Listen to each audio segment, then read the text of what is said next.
Nimaga ahamiyat berishligi mumkin? Hozirgi zamonda o'sha ayvon ho'l, har doim butilkada suv tugab qolmaydi hech qachon. Aslida mana bu to'xtash kerak. Buni changini quloq tozaliganda tozalashingiz kerak edi. Bu yoqda yotoqxonamiz bor, yotoqxonada Mumkinmi shu yoqqa ruxsat berishadi? O'shani ochsangiz, orqasida seyf turadi.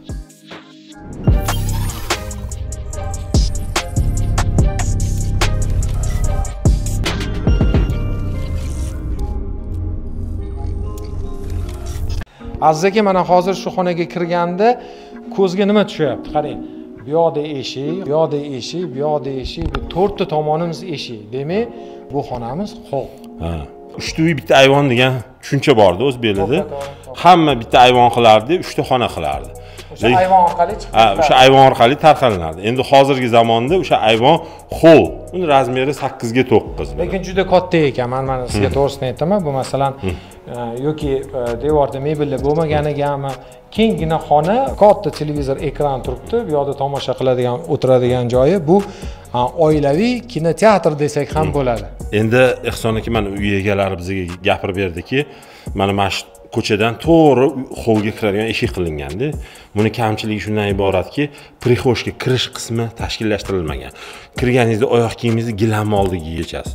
Yomg'ir, qorda kirib kelsangiz, loy bo'ladi, gilamlarga o'tib ketadi kirlarida. Birdaniga uyda paydo bo'lib qoladi. Ha, birdaniga uyda paydo. Uyda birdaniga paydo bo'lmaydi. Oldin prixoshga, tambur degan tushuncha bo'lishi kerak. Ya'ni o'sha joyga kirib, oyoq kiyimingizni yechib, kurtka paltani yechib, keyin uyga kirsangiz, aynan shu joyda, mana masalan, tepasi yopiq, zinali chiqib kelyapsiz. Bu ham sal-pal qulay-ku. To'g'ri, qulay, lekin bitta narsani tushuninglar, tashqarida qishda bizda O'zbekistonda, Toshkentda -20 gradus bo'ladi. Anti to'pligingiz plasmas bo'lib qoladi. 15-20 minutda.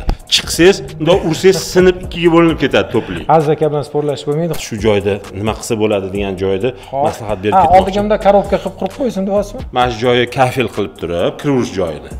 Garderob yo'q-ku, kiyim kechish ilishga. Mana oynaning orqa tarafidan yopib olib, mashqga shkop qilib, garderob qilib qo'ysa, shkopda mashqga kiyim kechagini mashqga osish mumkin bo'ladi. Cheksiz remix qilib, takomillashtirsa bo'ladi. Shu uyda masalan mana shu joyga garderob yasa, orqasidan tosh oyna qo'yib qo'ysa, chiqqan odam masalan ketayotganda tosh oynaga o'ziga qarab, oyna vazifasini bajaradi. Bu hali yakuni emas, buni takomillashtirish mumkin demoqchisiz. Ha, har bitta uylarni cheksiz o'zingizga qulay qilib takomillashtirib borishingiz mumkin. Endi mana hozir aboy to'g'risida gaplashsak, juda ham chiroyli aboyga o'xshaydi. Aziz aka, endi siz mutaxassis sifatida bir sal oydinlik kiritsangiz, pastga chiziq aboy nima beradi? Bo'y baravar xonani yana ham balandroq ko'rsatishga sabab bo'ladi. Ya'ni xona 8 ga 9 bo'lgandan keyin bo'yi balandroq bo'lish kerak-da. Demak, bu balandlikka yana balandlik qo'shadi. Amerikan uylari 240 balandlik bo'lishga ruxsat beradi. Ya'ni nimaga unaqa ekan? Uylar past-past, iqtisod, svet, gaz, elektr energiya tejamkor. Lekin bizda O'zbeklarda 360 dan kam qilinmaydi. Buni qayerdan oldinglar degan savolinglar bor, to'g'rimi? O'sha savolinglarga qiziq qilib javob beraman. O'rtacha o'zbek 180 bo'ymi? Bunday turgandan keyin ustiga bitta odam chiqsa, ikkita odam bo'ladi, 360 bo'ladi. Ularda 1,5 odamni olishgan, bizda 2 ta odamni olishgan. Lekin hazil-ku, Aziz aka, bir hisobdan baland bo'lgani havo aylanadi. Qishda shu chikda pichoq chaqlasa bo'ladi-da, aylanayotganda. Juda ham katta xarajat bo'ladi, lekin krasota требует жертв deydi.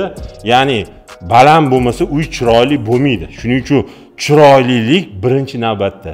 Pul ketsa ketsin, obro' ketmasin degan gap bor o'zbeklarimizda. Hay! To'yday bo'lsin. Mahallada duv-duv gap bo'lsin deyman. Har bitta narsani ko'rki bo'ladi, to'g'rimi? Uy, xonani ko'rki bu patologda, shiftda. Patolog chiroyli bo'lsa, qolgan narsa hammasi o'z-o'zidan chiroyli bo'lib ketaveradi. Devorda hech narsa yo'q, e'tibor beringlar, mana qaranglar. Bitta aboy yopishtirilgan, bitta parda. Bo'ldi. Shuni o'zi chiroyli turibdi. Patolog, albatta patologda ishlangan chiroyli bir san'at asari, bitta izuminka, o'ziga xos xususiyati bo'lishi shart. Aziz aka, mana qarang, hammani ham uyida mana shunaqa baland, katta lyustrani tomosha qila olmaysizda, qandil deyiladi, to'g'rimi? Mutaxassis sifatida aytmoqchiman. Uy qurayotgan odamlar bor, shuni nima hisobga olib qo'ying deyapsizlar. O'sha savollarga aytmoqchimanki, xonada chiroq 3 ta ssenariyda bo'lish kerak. pastroq chiroq bo'lishi kerak. Kechasi uxlayotganda ozgina chiroq yonib tursin degan ssenariy. Ikkinchisi, bu o'rtacha chiroq hisoblanadi. Televizor ko'rib o'tirganingizda, o'rtam yo'q. Va uchinchi ssenariy bu juda ham yorug' bo'lgan. Pompezniy mehmon. Masalan, bayram, farzand tug'ildi yoki bir narsa, o'shanda chiroqni hammasini yoqqin bir bayram deb bo'lsin deganda xona yorug' bo'ladigan ssenariysi albatta bo'lishi kerak. Xo'p, endi bitta narsa, shu xonada nimasi life hack bo'lishi mumkin? Proyomlar, mana eshiklardan proyomlar bitta balandlikda qilingan. Endi bitta eshik yo'q-ku, eshikning o'zi yo'q. Mana ikkita eshik bor-da, balandligi bir xil. Lekin eshik yo'q joylarga ham MDFdan apshifga qilgan hisobiga xuddi ko'zingizda tasavvurini beradi. Tasavvurda eshik beradi. Mana hozir kadrda ko'rishingiz mumkin. Haqiqatan eshikni fonini berar ekanda. Ya'ni nalishnikda himoyalangan burchaklar, ya'ni kichkina bolalar urilganda ham mana dumaloq bo'lganini hisobiga lat yemaydi. Juda praktichniy narsa-da, uzoq muddatga yetadi.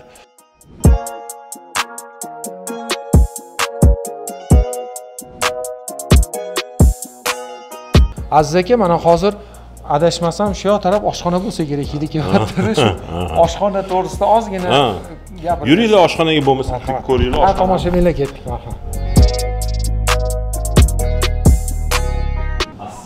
Assalomu alaykum, hormang. Ma'lum oldiga o'tib shu tarafga. O'zingizni tanishtiring. Aliyeva Gulnora. Hozirchi mana biz hozir xonadoningizni aylanib chiqdik. Juda ham chiroyli, qulay qurilgan uy ekan. Shu oshxona haqida o'zingiz gapirib bersangiz. Uy bekasi asosan asosiy vaqtini kun davomida oshxonada o'tkazadi. Oldingi yashagan uyimizda oshxona xiyol kichkinaroq edi-da. Ko'p narsa boshqa xonalarda, boshqa joylarda saqlash. Bu oshxonaning yaxshi tarafi hamma, misol uchun o'sha texnikadan tortib idishlaringiz bormi, hamma narsa bitta oshxonaga siqqan. Misol uchun boshqa joylarga borib nima qilish bo'ldi? Shu под рукой deydi-ku o'ris tilda. Oddiy qilib aytganda ham ovqatlanadigan joy ham oshxona qulay qilib qilingan-da. Qulay, ha. O'sha kattaligi ham, joy ko'pligi ham hamma tarafdan qulay qilingan. Keyin boshqa xonalarga qaraganda tarkib qilingan, betga linoleum qilinganini boisi oshxonada asosan suv ko'p ishlatiladi. Gilam solmaganimizdan boisi ham ko'pincha ovqat yo nimalardir to'kilganda xarob bo'lib ketadi. Artib nima qilasiz? Juda qulay, juda ham qulay tarafi. Masalan, mana shu idishlarni qo'yadigan joyim bundoq tepaga ochganingizda qulayligi, misol uchun agar bunaqa eshik qo'yadigan bo'lsangiz, boshingiz uriladi-da. Tepaga ochirganingizda umuman xalaqit qilmaydi. Endi bitta savolim bor-da, mana sizni bo'yingiz yetdi, ochdingiz. Oilangizda kichkina qizingiz bo'lishi mumkin. Unga noqulay emasmi bunaqa narsa? Yo'q, buni o'zi sal ochganingizda o'zi avtomatik tepaga tortib ketadi. O'zi tortib. Demak, gidrolik texnologiyasida bu yo'lda ham shunaqa qilingan mana. Ikki tarafdan qulayligi bir xilda, misol uchun bu yerda idishda turgan bo'lsa, mevalarni, ovoclarni yuvishimga bular juda ham qulay. Mana hozir ko'pchilik uyga boylerda suv olishga o'rgangan. Ya'ni 20 litrlik butilkada suv oladi, keyin qo'yib qo'yadi, boylerdan suv ichadi, to'g'rimi? Har deb suv olib keltirib ichayotgan pulingizni hisoblasangiz, bu 5 baravar arzon. Italyanskisi taxminan $380 turadi. Kartreji misol uchun $50 $80gacha 1 yilda, 2 yilda suvni obyomiga qarab almashtiriladi kartreji. 1 yilda zakaz qilgan suv idishlaringizni hammasini narxini hisoblab, manti ichayotgan filtringizni pulini, ishlatgan pulingizni hisoblasangiz 5 baravar arzon. Ya'ni har doim butilkada suv tugab qolmaydi hech qachon. Har doim 24 soat suvingiz bor. Umringizni oxirigacha suvdan ta'minlagansiz. Tortmalarni ham mana atseklarni ko'p qilib qilingan, hamma narsaning o'zining joyi bor. O'rni qilib qilingan. Keyin buni texnologiyasi yaxshi. Misol uchun mana ochganingizda ham nobodam bundoq itarib yuborsangiz, o'zi sekin tortib olib kirib ketadi. O'zi joylashtirib qo'yar ekan. O'zi joylashtirib qo'yadi. Aytaman, buni asosiy plyusi mebelda cho'qin bo'lmaydi. Bunaqa taraq-turuq degan ovoz chiqmaydi. Keyin mana stoleshnicasi ham juda ham ko'p variantlarni ko'rganmiz. Glyantsoviylarini ko'rsatgan, однотонниylari bor, rostakasi mramorlilari bor. Rostakasi mramor juda ham og'irlik qiladi degan edi-da. Keyin buni mana ustida dog'lar borligining sababi uncha anaqa qilib bilinmaydi. Misol uchun bir narsalar to'kilsa yo boshqa qilsa ham uyingizda bir xil yolg'iz bo'lmaysiz, boshqa har xil sharoit bo'ladi, kir bilinmaydi. Tasavvur qiling, imoratingiz endi qurilyapti. Nima qo'shimcha qo'shgan bo'lardingiz shu holatga? Hamma tarafdan qulay qilib qurilgan, ayniqsa mana shu oshxona taraflari, umuman uyimizning bir qavatda joylashganligi juda ham katta plyus deb bilaman. Bir xilda shoshayotgan yoki charchagan holatlaringiz bo'ladi. Umuman bolalarning chiqib tushishiga ham bexavotir shoshayotganda kirib chiqaman desangiz ham narsangiz qolib ketganda hamma narsani bir qavat jamlab qurilganda proyektda. Shu masjiddagi xonalarni hozir bitta aylanib ko'rib chiqdik-da, necha kishi turasizlar shu yerda? Bitta oila 5 kishi. Hozirgi kunda demak sizlarning o'zingizlarning oilaga bu ixcham, qulay juda ham yetarli darajada xonalari hammasi kerakli miqdorda qurilgan. Ayniqsa kengligi. Rahmat. Rahmat beringlar. Hech qachon ayol kishi oshxonani yomon demaydi. Sababi o'zini ko'p vaqtini o'tkazadigan joyi. Endi bilasizmi, menga nima yoqdi shu oshxonangizda? Однотонный deydimi? Ranglar jilosi. Ja unaqa nima emas, o'sha сдержанный tana deydi. Bir xil chiroyli ekan. Siz demak shunday oshxonani ayollarga tavsiya berasiz, to'g'rimi? Tavsiya beraman. O'zi umuman olganda bir xil bilmayman nima deydi, qizil nima rangdan xoliydi, qizil ko'p charchatadi deydi. Umuman uyimizning rangi hammasi odam sokinlikka chaqiradigan rang tanlangan. Izначально remont qilayotganimizda pastelniy tana deydi-yu, o'shanga o'xshab sokinlikka aniq qiladigan skromniy ranglarni tanlaganmiz. Lekin bittasi aytaman, oshxonangiz juda chiroyli ekan. Nima deydi, hamma oilaviy turib ovqatlanib, bir ayramlarda ovqatli qilib bir o'tiradigan joy ekan. Shunaqa chiroyli, uyda chiroyli, oshxonada hayotinglar ham chiroyli bo'lsin. Ilohim, aytganingiz kelsa hammaga ham nasib qilsin, ilohim. Aziz aka, bu endi mehmonxonada. Shunaqa tushundikmi? Ha, mana zalga kirdik.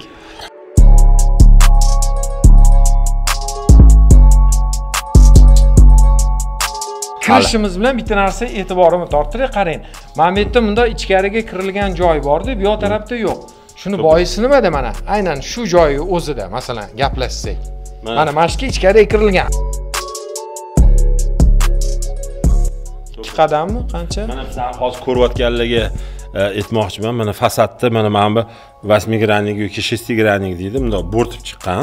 Tegi bilan chiqqanmi, yo'q havodan? Yo'q, havoda chiqqan, bunda bo'rtib chiqqan. O'sha bo'rtib chiqqan joyi mana bu 10 tarafdagi oyna, ko'chadagi eshikni ko'rsatadi. Hovliga kiradigan eshikni. Bu yoqda hovlining uyi bu yoq tarafini ko'rsatadi. Demak, zamonaviy tilda aytganda, hovlini atrofini perimetrini kuzatadigan joy ekanda, смотровой deyiladimi? Mana uy egalari bilan gaplashganimizda shu ma'lum bo'ldiki, ba'zi bir paytda masalan uyda faqat bolalar bo'ladi yoki ayol kishi bo'ladi. Begona odam domofonni bosib bekinib oladi. Shu paytda domofondan javob bersangiz, sizni uyda borligingizni bilib, kerak emas odam chaqirishi mumkin. Shu holatda uy egalari mana shu oynadan bundoq eshigiga mo'ralab qarashar ekan. Agar notanish, begona odam shunaqa bekinib olgan bo'lsa, domofondan ham javob berib o'tirishmaydi. Uyda hech kim yo'q deb, eshikni ham ochishmaydi, domofondan ham javob beriladi. Mana hozir zalda turibmiz-da, zal deyiladi, mehmonxona deyiladi. Bu xonadonda ko'rishimiz mumkin, o'rtada stol qo'yilgan, qaymoq rangda. Gilam ham, devor ham, shift ham, mana mebellar, komod, go'rkalar hammasi. Qaysi biri komod shuni? Mana u televizor turgan joyi komod. Mana bu uголок deydi, mana buni go'rka deymiz. Ko'pincha masalan uy bitirayotgan paytda pardaga bosh qotadi. Juda ko'p ekan parda. Parda juda ham ko'p. Pardalarni hisobga olinglar, eng zo'r balandligi parda osishi 3 metr bo'ladi. Albatta qanaqadir baland pardani osish shart emas. Mana shu rom ustida parda qilinsa, shuni o'zi ham yetarli bo'ladi. Yana aytmoqchimanki, mana devorda lepka, taga yoki qanaqadir elementlar, dekorlar qilib tashalmaganda. Tepada qarang.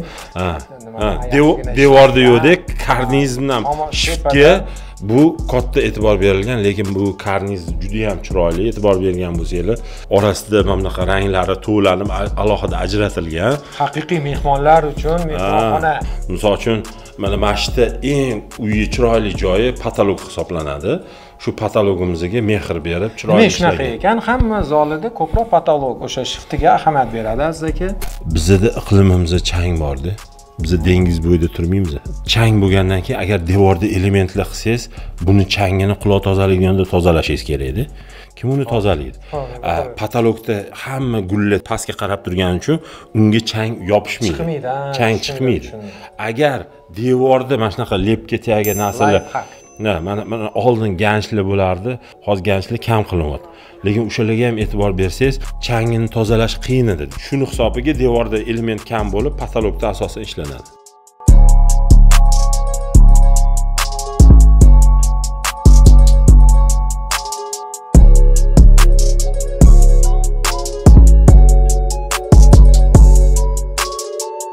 xonalarni ko'rdik, oshxonani.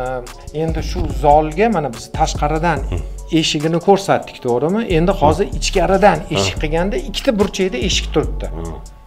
Marhamat, shu haqda. Bu hovlidan kiradigan eshigimiz. Nozikroq mehmon kelganda darvozadan keldi, zalga keldi, chiqib ketdi. Uydagilariga umuman aloqasi yo'q demoqchisiz. Uyimdan ham aloqa eshigi bor, ko'chamdan ham chiqish eshigi bor. Ya'ni zalga ikkita tomondan kirsa bo'ladi. Mana hozir ahamiyat beramiz. Xonadonda hamma yoqda jigarrang, rang ushlab qolingan. Kontrast berib turgan narsa shu jigar. Endi hamma joyda borda shu. Misol uchun zalda, oshxonada ahamiyat berdim, holda, to'g'rimi? To'ppa-to'g'ri. Keyingi xonaga boramiz-mi? Bolalar xonasi. Hol orqali yana davom ettiraylik. Bu yoqda nima xonalar bor? Endi bu yoqda bolalar yotoqxonasi, yana bitta yotoqxona, o'rtada sanitar tugun, ya'ni birinchi boshlangan eshikdan. Mana bolalar yotoqxonasi bor.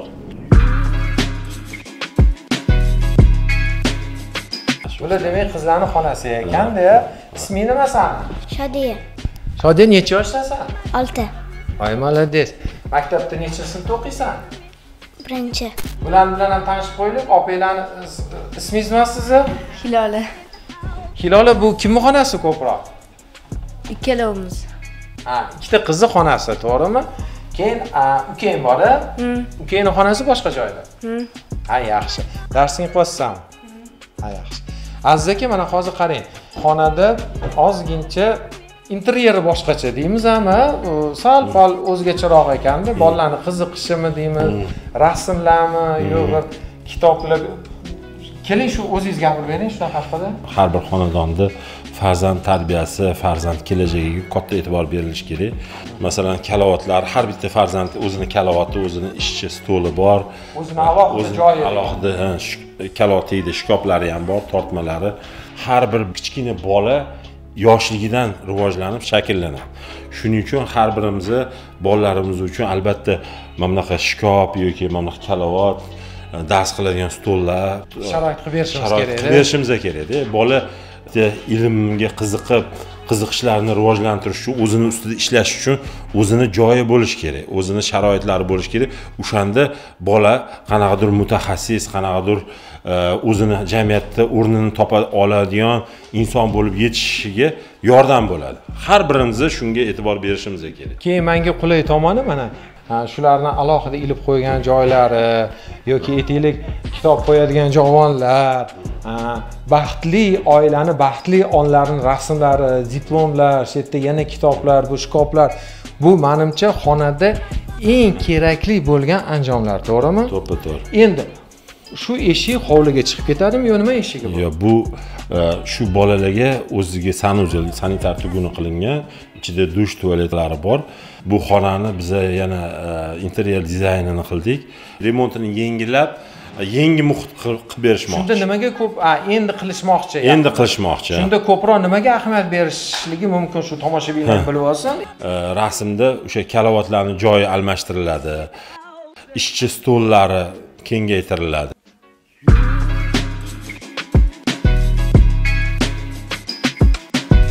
Mana endi chiqqanimizda kichkina koridor qoldirilgan. E'tibor bergan bo'lsangiz, bu yoqda sanitar tuguni, bu yoqda yana bitta yotoqxona bor.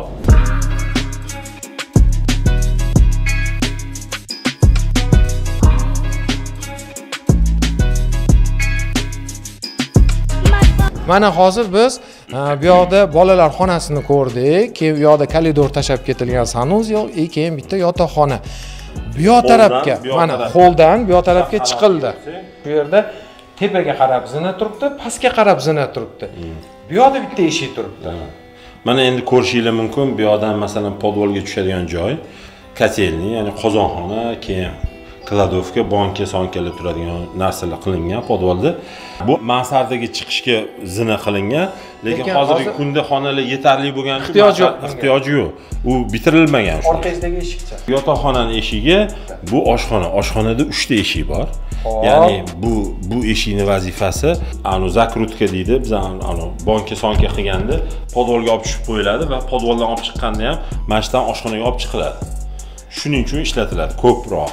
Endi bu yoqda yotoqxonamiz bor, yotoqxonada mumkinmi shu yoqqa ruxsat berishadi? Aziz aka, juda ham chiroyli yotoqxona ekanda, mana qarang, hamma yoq oppoq, nimadir deysiz. Mana devorlarda bira bor. hammasi bitta rangda, ya'ni kul rangda, oq mebel aksent bo'lgan. Shu eshik qolib ketdi, shu operatorimizni orqasida hozir Jaloliddin ko'rsatadi. U yoqda nima eshigi? Spalini o'zining sanuzeli bor. Alohida o'zi sanitar tuguni tushunadi. Bu yoqda garderob bor. Hozir garderob juda chiroyli ekan.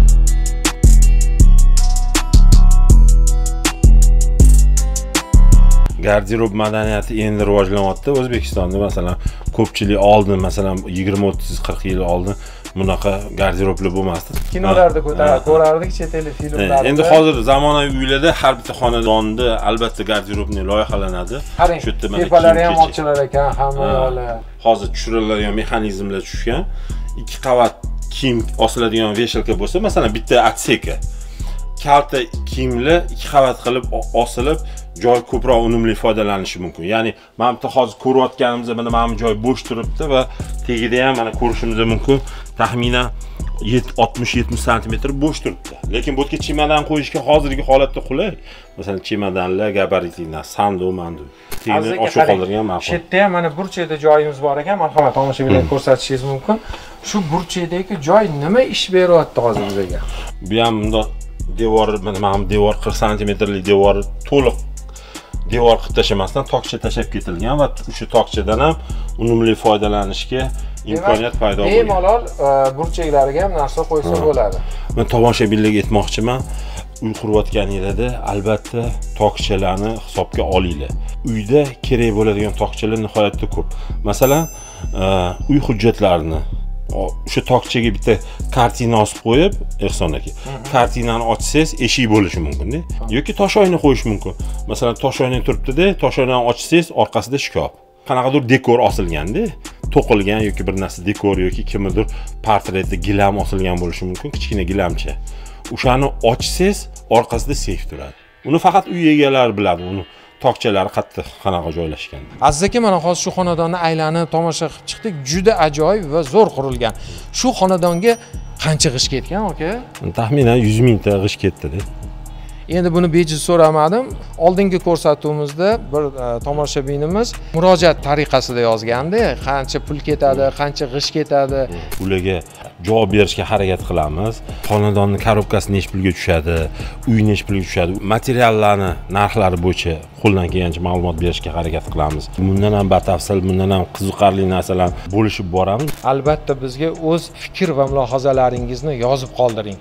Bu hozir Aziz akam aytgandek, chetda qolmaydi. Rahmat, sog' bo'linglar. Sog' bo'linglar.